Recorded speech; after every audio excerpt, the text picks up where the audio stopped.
Mi nombre no importa, pero lo que vi, sí. Todos creen que el poder absoluto tiene el rostro y la voz de un hombre como el comandante Reyes, el jefe de plaza. Escuchan su nombre en los corridos, ven su rostro desfigurado en los noticieros y asumen que él es el epicentro del miedo, el que da las órdenes finales. Esa es la primera y más efectiva mentira que el sistema quiere que usted crea. Yo estuve ahí, en las salas donde se tomaban las decisiones, y puedo decirles que Reyes, con toda su brutalidad y su ejército de sicarios, no era más que un gerente de nivel medio, un perro de ataque ruidoso diseñado para distraerlos del verdadero amo. La verdad es que el verdadero poder no lleva un cuerno de chivo, ni se esconde en la sierra. Opera a plena luz del día, en despachos de abogados y en los pasillos del Congreso. No necesita la violencia explícita porque ha dominado un arma mucho más letal: la burocracia. El Cártel del Golfo, en su apogeo, no era una simple organización criminal. Era una corporación paraestatal con un departamento legal más sofisticado que el de muchas empresas del Fortune 500. Se habían infiltrado en el sistema no para corromperlo, sino para rediseñarlo desde adentro, convirtiendo las leyes que debían combatirlos en las herramientas de precisión para su expansión y dominio silencioso. Mi historia es la confesión de cómo descubrí esta verdad. Es el mapa de un viaje que nadie debería hacer. Uno que me llevó al corazón de esta simbiosis perfecta entre él. Crimen y el Estado. A través de mis ojos responderé las preguntas que nadie se atreve a hacer en voz alta. ¿Quién era esa figura casi invisible, conocida solo como el enlace, que operaba no desde una guarida sino desde la sombra de los salones del poder? ¿Cómo exactamente lograron transformar el Código Penal y las leyes de seguridad en su propio manual de operaciones? Y sobre todo, ¿cómo esa revelación me obligó a huir, a borrar mi nombre y a vivir cada día sabiendo que soy un cabo suelto en su sistema perfecto? Antes de todo esto, yo no era nadie importante. Era Javier Solís, un abogado de Ciudad Victoria, criado en una familia que creía en el servicio público como una vocación. Entré a la política con un idealismo que, al recordarlo ahora, me parece casi infantil. Quería cambiar las cosas, fortalecer las instituciones, crear un Tamaulipas donde mis hijos pudieran crecer sin miedo. Gané mi escaño en el Congreso Estatal con un discurso sobre la ley y el orden, sin tener la menor idea de que esos mismos conceptos ya tenían un dueño, uno que no aparecía en ninguna boleta electoral. Creía que iba a escribir leyes para la gente. No sabía que solo iba a ser el transcriptor de un poder mucho más antiguo. Mi idealismo se hizo añicos una tarde de martes, un par de meses después de tomar posesión. No hubo una amenaza directa, ni hombres armados irrumpiendo en mi oficina. Solo un hombre de traje gris que me esperaba en mi despacho. No se presentó. Simplemente colocó una carpeta de manila sobre mi escritorio y la abrió. Adentro no había documentos ni dinero, solo fotografías. Fotos de mi hija de 6 años saliendo de su clase de ballet, comiendo un helado en el parque, abrazando a su madre. El hombre me miró con una calma glacial y dijo la única frase que necesitaba. Sabemos que usted quiere un futuro seguro para ella. Nosotros también. En ese instante dejé de ser un servidor público y me convertí en un sobreviviente. Mientras el Estado ardía en una guerra que acaparaba todos los titulares, yo comencé a entender la verdadera naturaleza del conflicto. Las noticias hablaban de enfrentamientos, de decomisos, de la valiente lucha del gobierno contra los cárteles. Era un teatro, un espectáculo sangriento para las masas. El verdadero poder se consolidaba en otro lado, en las comisiones legislativas, en las reuniones a puerta cerrada, en los párrafos discretamente alterados de una nueva ley de coordinación de seguridad pública, o en una enmienda aparentemente técnica a la ley de aduanas. La guerra de las balas era solo el ruido de fondo. La guerra silenciosa, la que se libraba con plumas y sellos oficiales, ya la estaban ganando. Y yo era una de sus armas. Mi primer acto como un engranaje de su máquina no fue redactar una ley, sino abstenerme. Se discutía una moción para incrementar los fondos destinados a una unidad de inteligencia federal que operaba en la frontera, una iniciativa que, en mi ingenuidad anterior, habría apoyado con fervor. Un día, antes de la votación, recibí una llamada de un número desconocido. Era una voz anónima y neutra que simplemente me sugirió que una ausencia por motivos de salud sería prudente. No fue una orden, no hubo amenaza. Fue una instrucción corporativa, fría y calculada. Al día siguiente, informé a mi bancada que padecía una migraña severa. La moción fracasó por un solo voto. El mío. Así aprendí mi primera lección. Mi poder no residía en lo que hacía, sino en lo que dejaba de hacer. Mi vida se partió en dos.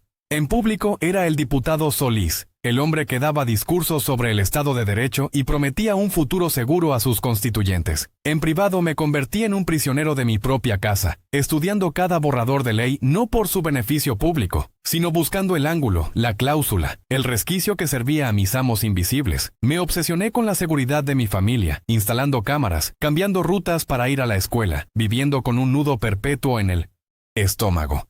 El miedo ya no era un evento, como la aparición de aquel hombre de traje gris. Se había convertido en el aire que respiraba, la condición permanente de mi existencia. Era un actor interpretando un papel que odiaba en un escenario del que no podía escapar. La brutalidad era el ruido de fondo de nuestras vidas en Tamaulipas. Los cuerpos colgados de los puentes, las balaceras a plena luz del día, los secuestros. Todo era atribuido a un solo hombre, el comandante Reyes. Su nombre era una leyenda de terror, el coco con el que se asustaba a los niños y a los políticos por igual. Era la encarnación del monstruo, el rostro visible de la barbarie.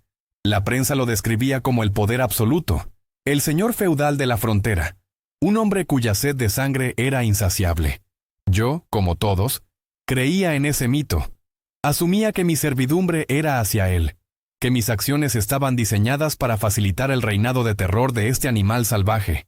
Creía que él era la cima de la pirámide del miedo. Unas semanas después de mi primera colaboración, fui convocado a una reunión. La instrucción llegó a través del mismo intermediario anónimo. Me dieron la dirección de un prestigioso bufete de abogados en el centro de la ciudad, en un edificio de cristal y acero que albergaba a las corporaciones más importantes de la región. La incongruencia me golpeó. Esperaba una bodega abandonada, un rancho en la sierra, un lugar sórdido que encajara con la imagen de un jefe de plaza. En cambio, me dirigía al corazón del poder financiero y legal de Tamaulipas. Mientras subía en el elevador de caoba y espejos, sentí un escalofrío. El miedo que sentía era diferente. No era el temor a la violencia física, sino la ansiedad de estar entrando en un mundo mucho más complejo y desconocido. La recepcionista, una joven que hablaba un inglés perfecto, me anunció con una sonrisa profesional y me guió por un pasillo alfombrado. El aire olía a cuero y a café recién hecho. Me condujo a una sala de juntas, con una vista panorámica de la ciudad. Y allí estaba él, el comandante Reyes. Era exactamente como lo imaginaba. Un hombre corpulento, con el rostro marcado por cicatrices y una mirada muerta que parecía atravesarte. Vestía botas de piel de avestruz y una camisa de seda cara pero de mal gusto. Estaba de pie, con los brazos cruzados, no como un anfitrión, sino como un guardia. Su presencia llenaba la habitación de una tensión palpable, una promesa de violencia contenida que confirmaba todas las historias que había escuchado sobre él. Pero no estaba solo. Sentado detrás de un imponente escritorio de roble, de espaldas a la ventana, había otro hombre. No podía tener más de 50 años. Vestía un traje a la medida de un gris impecable y tenía el cabello perfectamente peinado. Su rostro era anónimo, el tipo de cara que olvidas un segundo después de verla. No tenía la presencia física de Reyes, pero emanaba una autoridad tranquila, una calma absoluta que era infinitamente más intimidante. Levantó la vista de unos papeles y me señaló una silla frente a él. Diputado Solís, gracias por venir. Soy Arturo Peña. Por favor, tome asiento. Su voz era educada, casi académica. El comandante Reyes no se movió ni dijo una palabra. En ese instante mi percepción de la realidad se fracturó. El hombre que ordenaba masacres, cuya palabra era ley en las calles, estaba allí, en silencio, mientras este abogado de aspecto burocrático dirigía la reunión. Peña, a quien después conocería, solo por su alias, el Enlace, comenzó a hablar. No habló de drogas, ni de violencia, ni de territorios. Habló de la necesidad de modernizar la Ley de Coordinación de Seguridad Pública del Estado. Desplegó mapas, citó artículos y explicó con la precisión de un catedrático cómo ciertas enmiendas permitirían una mayor eficiencia operativa para las fuerzas estatales. Hablaba de la ley como un ingeniero habla de los planos de una máquina. Reyes permanecía inmóvil, su rostro una máscara inexpresiva. Pero yo lo observaba. Vi sus ojos, acostumbrados a infundir terror, fijos en Peña con una atención inquebrantable. No era la mirada de un socio, sino la de un subordinado escuchando atentamente las órdenes de su superior. Vi la tensión en sus hombros, la forma en que su cuerpo, un arma en sí mismo, estaba en una postura de respetuosa espera. El hombre que aterrorizaba a un estado entero estaba en esa habitación, recibiendo órdenes. El monstruo no era el amo de la casa. Era Simplemente el perro de ataque, esperando la señal de su verdadero dueño. Esa fue la primera vez que comprendí la verdadera jerarquía del poder. El momento culminante de mi epifanía llegó cuando Peña, sin apartar la vista de los documentos, le hizo una pregunta a Reyes. ¿La logística para el puerto está asegurada, comandante? La pregunta fue casual, casi un apunte al margen. La respuesta de Reyes me heló la sangre, no por su contenido, sino por su tono. Sí, licenciado. Todo está bajo control, como usted ordenó. La palabra licenciado, un título de respeto formal para un abogado, dicha por el carnicero de Tamaulipas con una deferencia absoluta, lo cambió todo. En esa simple frase se reveló la estructura de poder completa. El hombre de las balas obedecía al hombre de las leyes. La violencia era solo una herramienta.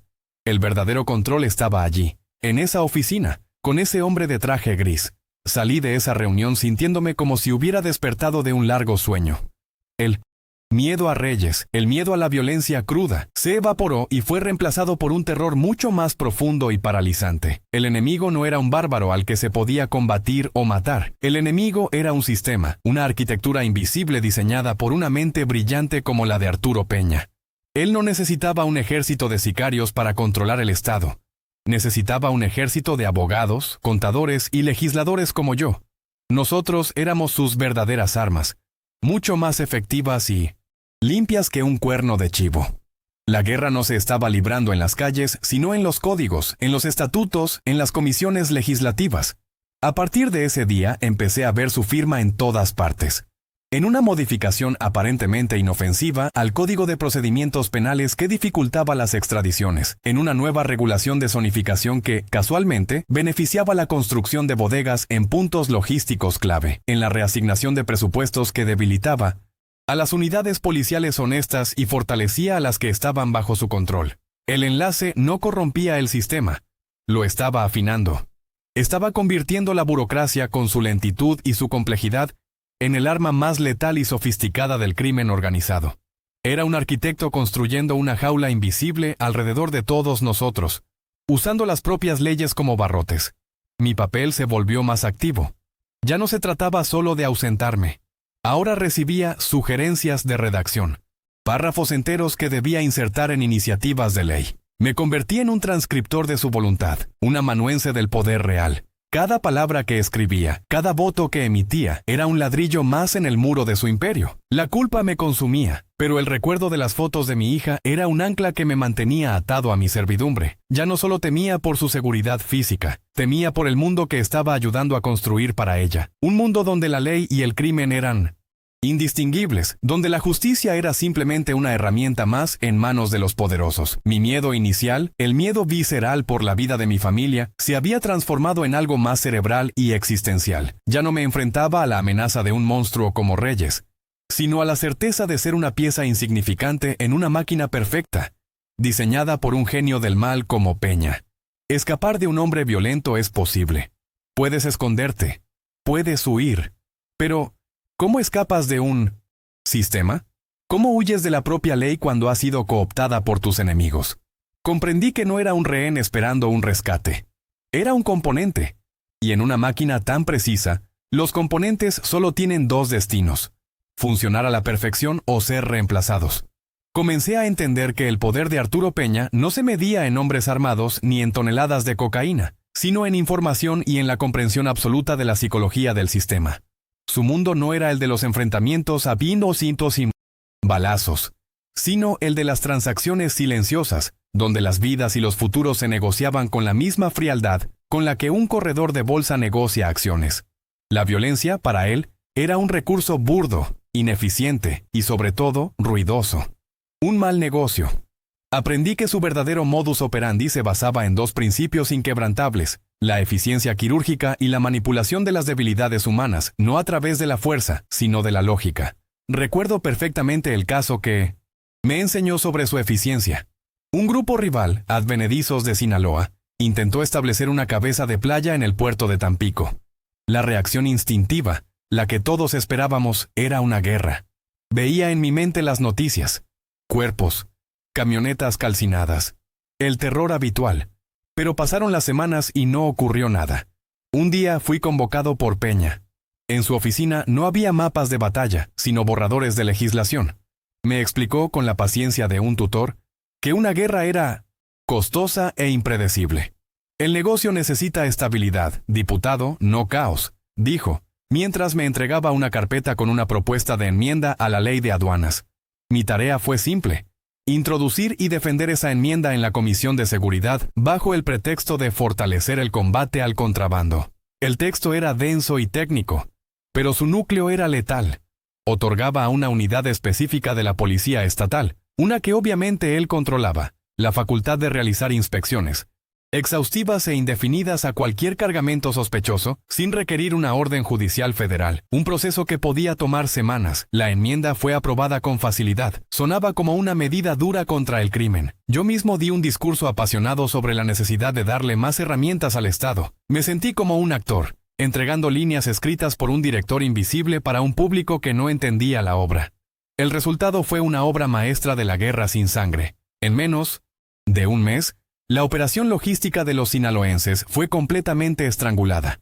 Sus contenedores quedaban retenidos en el puerto por semanas, sometidos a inspecciones administrativas que nunca terminaban. Sus productos perecederos se pudrían, sus plazos de entrega se incumplían y sus socios comerciales los abandonaban. No se disparó un solo tiro, no hubo un solo titular en los periódicos. Simplemente su negocio se volvió financieramente inviable. Fueron eliminados del mapa económico, asfixiados legalmente por un párrafo que yo ayudé a escribir. Fue una ejecución corporativa, limpia, silenciosa y terriblemente eficaz. La segunda lección, sobre su alcance y manipulación, fue aún más escalofriante. Un nuevo juez federal llegó a Reynosa, un hombre de reputación intachable, inmune al soborno y a la intimidación. Empezó a bloquear sus operaciones con una tenacidad que puso nerviosos a todos, incluido al comandante Reyes, quien sugirió una solución permanente. En una reunión, escuché a Peña prohibir tajantemente cualquier acción violenta. A este hombre no se le toca, ordenó con una calma gélida. La muerte lo convertiría en un mártir. La burocracia, en cambio, lo convertirá en un problema administrativo.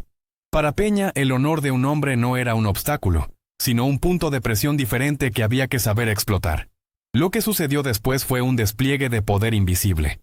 El enlace no usó sicarios, sino a su otro ejército: contadores, investigadores, privados y contactos dentro del propio sistema judicial. Desenterraron un minúsculo error administrativo en una declaración patrimonial que el juez había presentado 5 años atrás, una discrepancia de unos pocos miles de pesos por la venta de un auto viejo. No era un crimen, pero era una mancha. La información fue filtrada anónimamente a un columnista de la Ciudad de México conocido por su sensacionalismo. El escándalo, aunque menor, fue suficiente para activar el protocolo del Consejo de la Judicatura Federal, que inició una investigación interna por posible enriquecimiento ilícito.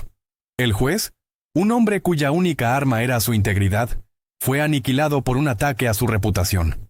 Fue suspendido de su cargo mientras duraba la investigación, un proceso que, como Peña sabía perfectamente, tomaría meses o incluso años. Aunque eventualmente fue exonerado de toda culpa, su carrera quedó manchada por la sospecha y fue reasignado a un distrito irrelevante en el sur del país. Fue neutralizado de la forma más limpia y cruel posible, no con una bala, sino con un expediente.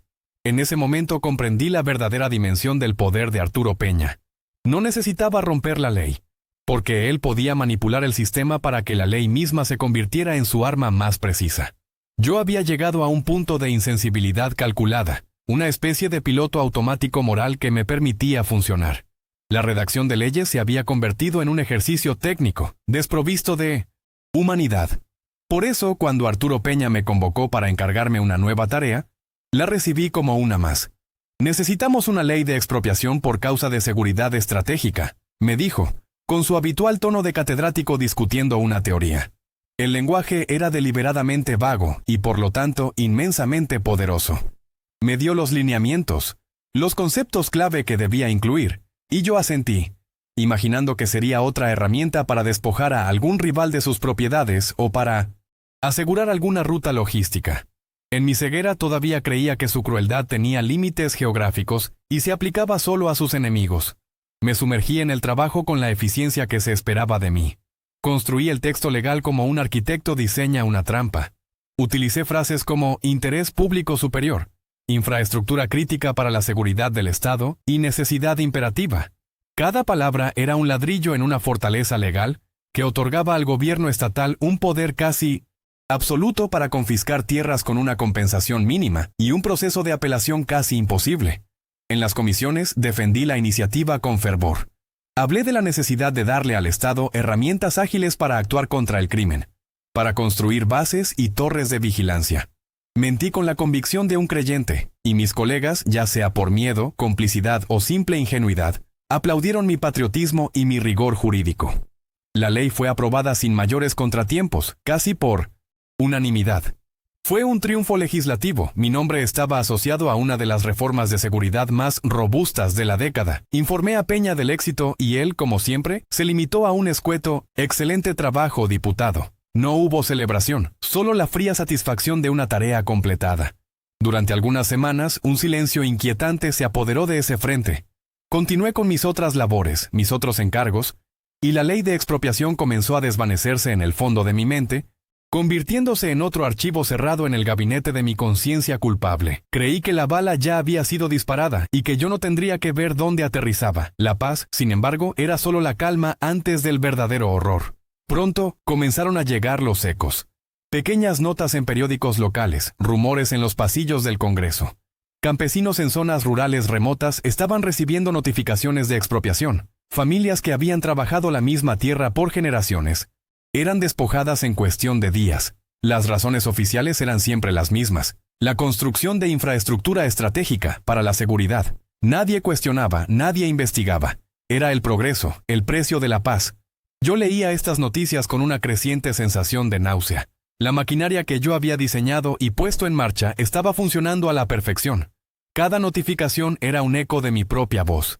Cada familia desplazada era una consecuencia directa de las palabras que yo había escrito en la soledad de mi despacho. El golpe final, el que destrozó para siempre la barrera que yo había construido entre mi trabajo y mi vida, llegó una noche de martes. Mi esposa hablaba por teléfono con su madre, su voz pasando de la calma a la incredulidad, y finalmente al llanto ahogado. Colgó el teléfono y me miró con los ojos llenos de una confusión que me partió el alma. El rancho de su familia, una modesta propiedad cerca de Soto la Marina que apenas daba para vivir pero que era el ancla de su historia. Iba a ser expropiado. Le mostraron el documento oficial, firmado y sellado. Y allí estaba, citada como base legal, la Ley Solís, como algunos cínicos en la prensa la habían apodado. La ley que yo había parido. En ese instante, el mundo se detuvo. Ya no se trataba de rivales anónimos, ni de campesinos sin rostro en una nota periodística. Era la tierra donde mi esposa había aprendido a montar a caballo, el lugar donde habíamos celebrado cumpleaños familiares, el legado de su abuelo. Comprendí con una claridad brutal el verdadero propósito de la ley. No era para construir bases militares. Era para legalizar el robo de tierras a gran escala, para convertirlas en pistas de aterrizaje clandestinas, en laboratorios escondidos, en cementerios privados para los enemigos del cártel. Y yo, Javier Solís, había sido el notario que certificaba el despojo, el verdugo que afilaba la guillotina para el cuello de su propia familia. La mentira con la que había vivido se hizo añicos. Yo no era un sobreviviente protegiendo a su hija. Era un monstruo. Me había convencido de que existía una diferencia fundamental entre yo y un sicario como el comandante Reyes. Él usaba balas, yo usaba párrafos. Pero mi arma era infinitamente más cruel, porque vestía la violencia con el manto de la legalidad, negándole a las víctimas incluso la dignidad de saberse asesinadas por un criminal. Había ayudado a crear un sistema donde la justicia era la máscara del crimen. El horror no era que el cártel estuviera fuera de la ley. El horror era que el cártel se había convertido en la ley misma, y yo era su principal redactor. Impulsado por una mezcla de rabia y desesperación, solicité una reunión con Peña. Fue una estupidez. Un último acto de un hombre que se negaba a aceptar que ya estaba muerto. No lo confronté directamente, sino que le pregunté por los criterios para la selección de los terrenos, mencionando de forma velada que uno de ellos afectaba a mi círculo íntimo. Su reacción fue la de un científico observando una reacción inesperada en un tubo de ensayo. Me miró no con ira, sino con una decepción gélida. «Diputado», dijo lentamente, «la eficiencia requiere objetividad. Los apegos emocionales son un lastre para el negocio. La tierra es un activo estratégico. Su conexión personal es una variable estadísticamente irrelevante». Su calma era más aterradora que cualquier grito. Continuó, su voz bajando a un susurro casi quirúrgico. «Usted está aquí por una Razón, Javier, la seguridad de su hija.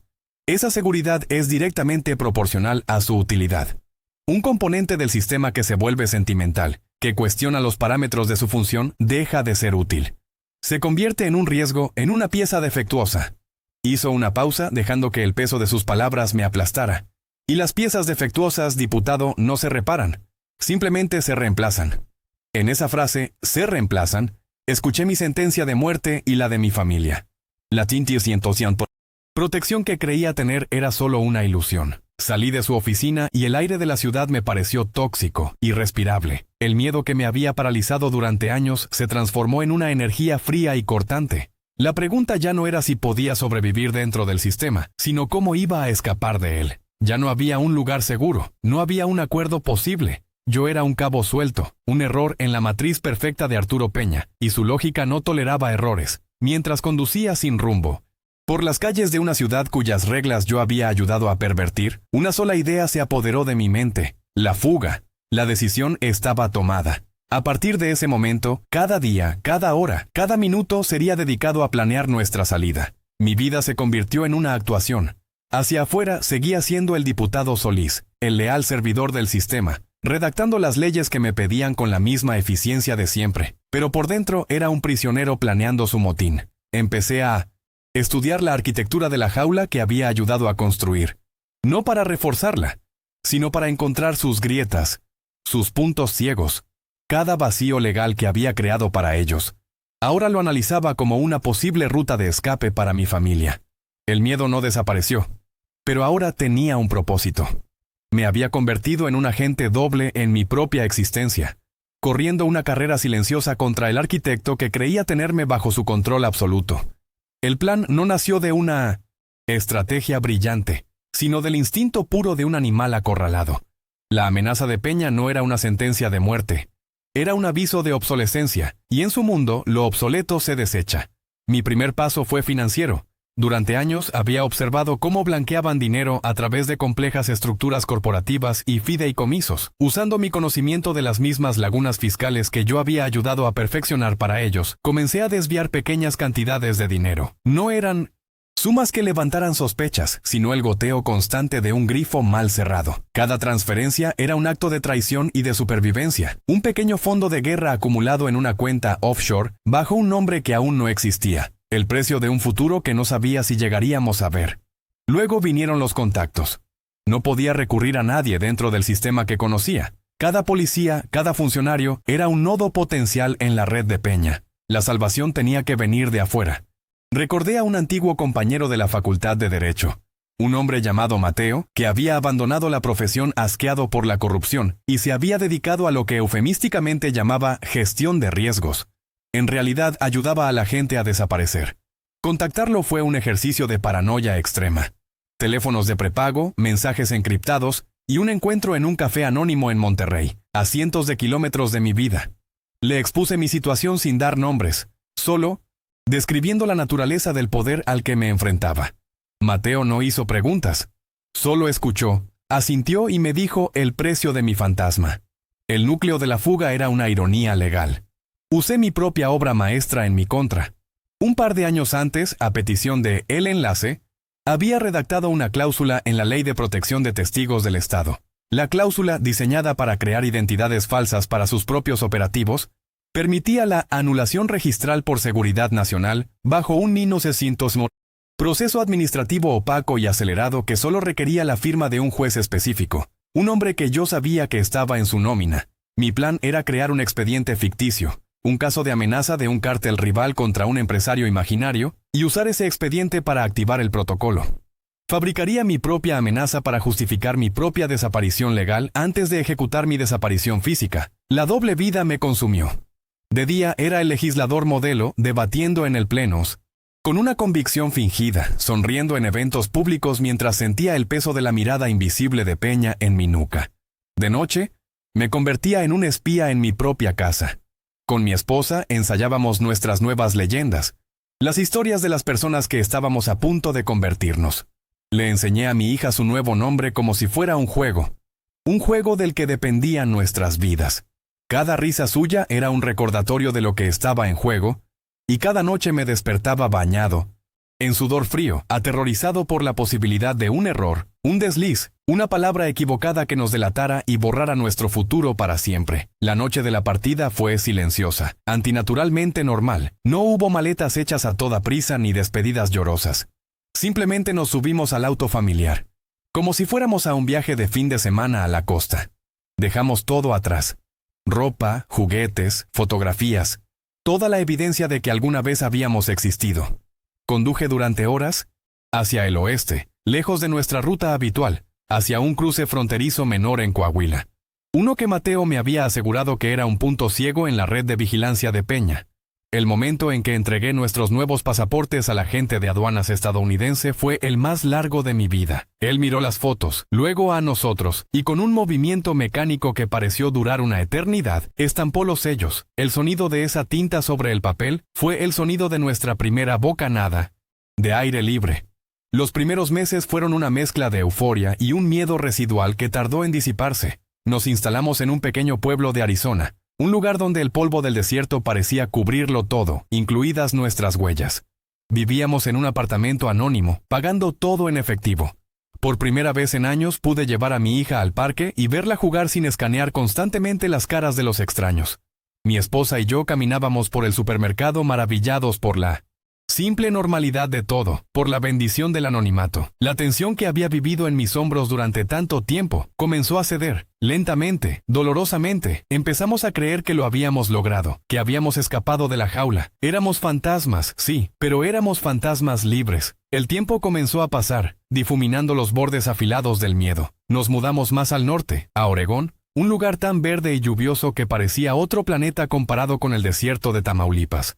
Conseguí un trabajo en una bodega, un trabajo físico y honesto que no requería más identidad que la de un hombre dispuesto a levantar cajas. Mi esposa encontró trabajo en una panadería. Nuestra hija, ahora con un inglés casi perfecto, hizo amigos en la escuela.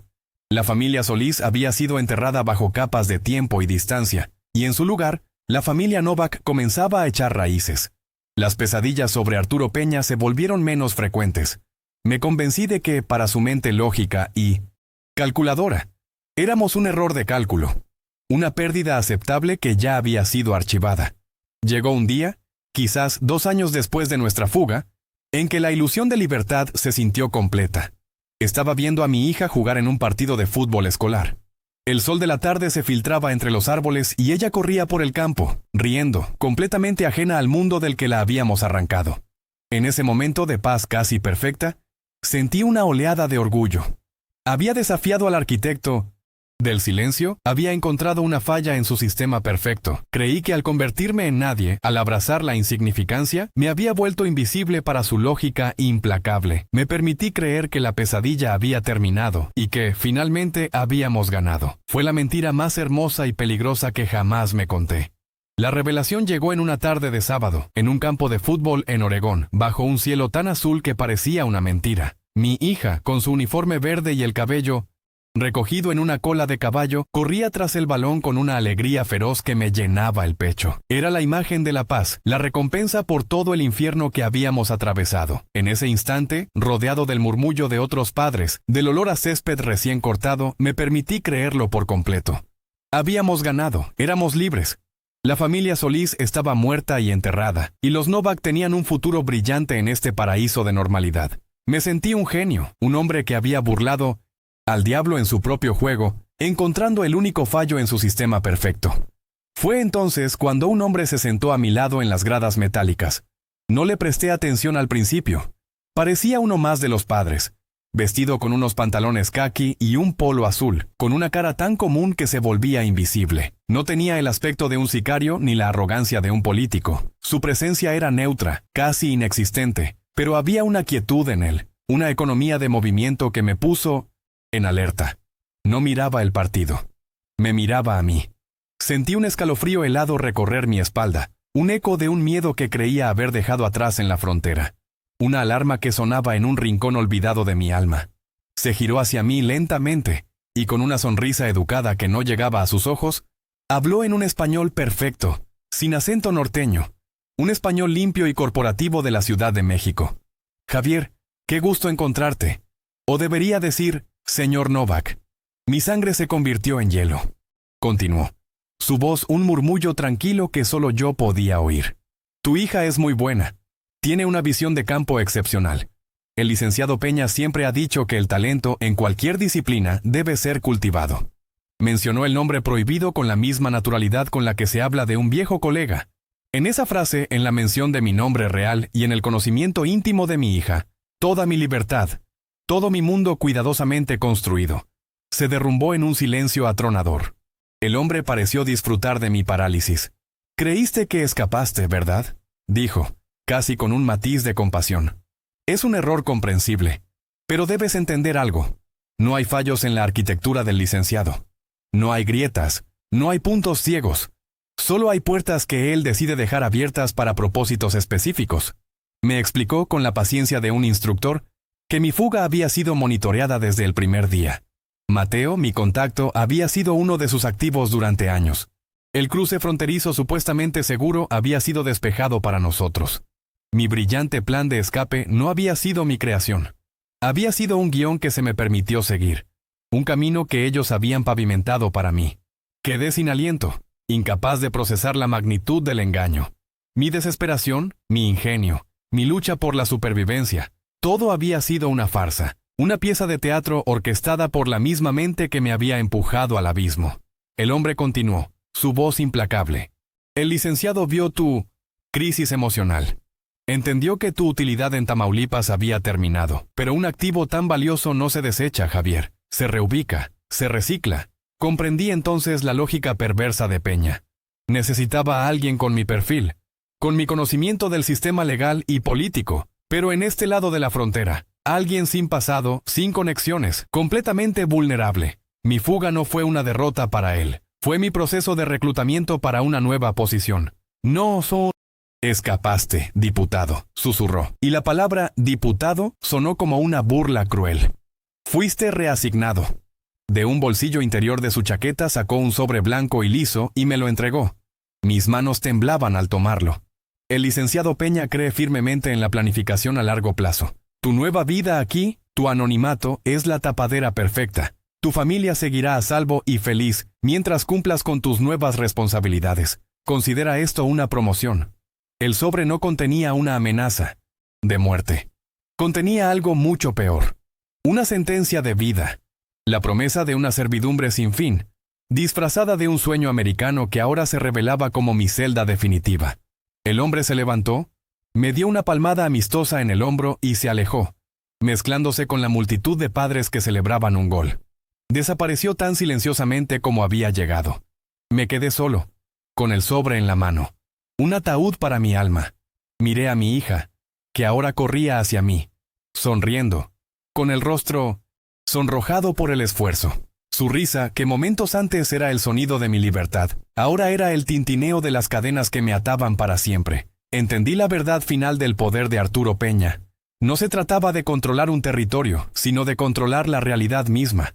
Yo no había escapado de su jaula. La jaula simplemente se había vuelto más grande, invisible y sin barrotes, abarcando mi mundo entero. Ahora lo entiendo todo. La filosofía de Arturo Peña no se basa en el poder que se impone, sino en el poder que se administra. Él es el arquitecto de un ecosistema donde el caos es una herramienta de gestión, no el objetivo final. La guerra contra las drogas no es una guerra que él esté perdiendo, es un teatro que él ayuda a producir. Mientras los gobiernos y los medios se enfocan en los soldados, los decomisos y los capos sanguinarios como reyes, él opera en el silencio de la burocracia. El verdadero campo de batalla no busca destruir el Estado sino optimizarlo para sus propios fines. Convirtió la ley en un software y se designó a sí mismo como el único administrador con acceso a la programación. Por eso la lucha es una farsa. ¿Cómo se combate a un enemigo que no necesita romper la ley porque él la escribe? ¿Cómo se arresta a un fantasma cuyo único crimen es la eficiencia? Capturar a un capo es un evento mediático, una victoria pírrica que no altera la estructura. Pero el enlace no es un nombre, es una función, una posición en el organigrama invisible del sí.